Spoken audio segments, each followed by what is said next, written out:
níṣẹ́ ni ariwo mà tún sọ ní agbo òṣèlú nàìjíríà nígbà tí wọ́n tú àṣírí wípé odidi bíi mílíọ̀nù $3 $3 million èyí tí yóò máa súnmọ́ bílíọ̀nù 5 náírà ìní wọn ni gómìnà àná ní ìpínlẹ̀ Rivers tó tún jẹ́ mínísítà ọ̀rọ̀ ìlú Àbújá ìyẹn Nyesom Wike ló gbé sílẹ̀ fún ààrẹ ilé ìgbìmọ̀ asòfin àgbà l'Àbújá sẹ́nẹ́tọ̀ Godswill Akpabio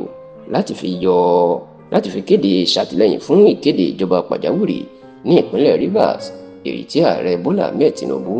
tó kéde nínú ọ̀sẹ̀ tí a wà yìí. Ẹ rántí wípé nínú ọ̀sẹ̀ tá a wà yìí pàápàá ọjọ́ ìṣẹ́gun tí í ṣe Tuesday ọ̀sẹ̀ yìí ni ààrẹ Bọ́lá Ahmed Tinubu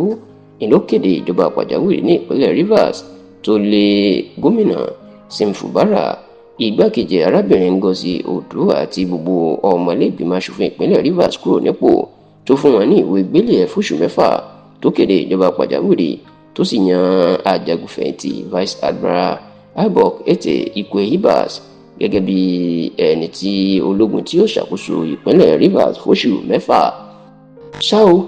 níṣẹ́ ni awuyewuye máa bẹ̀rẹ̀ wípé bí Tinubu ṣe kéde ìjọba pàjáwìrì náà ó takò òfin nítorí pé ẹ̀kọ́ kò fi tó àwọn aṣòfin l'Àbújá létí àwọn ló sì yẹ kó fòǹtẹ̀lù ṣùgbọ́n lẹ́yìn ìkéde náà làwọn aṣòfin méjèèjì yan aṣòfin kékeré àti àgbà l'Àbújá ni wọ́n fòǹtẹ̀lù ìkéde Tinubu tó sì ní àwọn fọwọ́ sí nǹkan tó ṣe. ṣá o nínú ìròyìn tí gbajúgbajà ìwé ìròyìn orí ẹ̀rọ ayélujára ní Sahara Reporters tí wọ́n kọ ni wọ́n ti tú àṣírí pé lẹ́yìn kí wọ́n tó kéde ìjọba pàjáwìrì náà ó ní Wike àti sẹ́nẹ́tọ̀ Akpabio tó ti ṣe ìpàdé tó sì ní níṣe ni Wike ló ti bá Akpabio sọ̀rọ̀ pé kó bá àwọn akẹgbẹ́ sọ̀rọ̀ láti ṣàtìlẹ́yìn fún ìjọba pàjáwìrì náà kí àwọn lè lé Fubara lọ nítorí pé báwọn aṣòfin ò bá ṣàtìlẹ́yìn àwọn ò lè rí ṣe. ìwé ìròyìn Sahara Reporters ní ilé ìgbafẹ́ tí Akpabio kọ́ sí agbègbè Yedesiram Street ní Maitama ní ìlú Àbújá ó ní owó tí Wike gbé fún Akpabio iná ti pín díẹ̀ fún àwọn aṣòfin méjèèjì l'Àbújá yan aṣòfin kékeré àti aṣòfin àgbà. ó ní àwọn aṣòfin àgbà yan sẹ́nẹ́tọ̀ 42 42 senators ó ní ẹgbẹ̀rún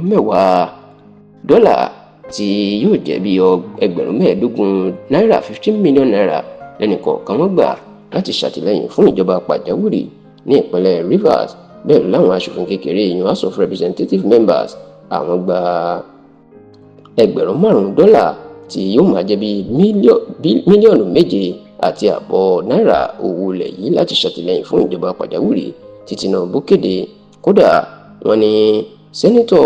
Victor Ume àti sẹ́nẹ́tọ̀ Neda Imasun ti ẹgbẹ́ òṣèlú Labour Party àwọn ni wọ́n wà níbẹ̀ tó tún pín owó náà fáwọn akẹgbẹ́ wọn.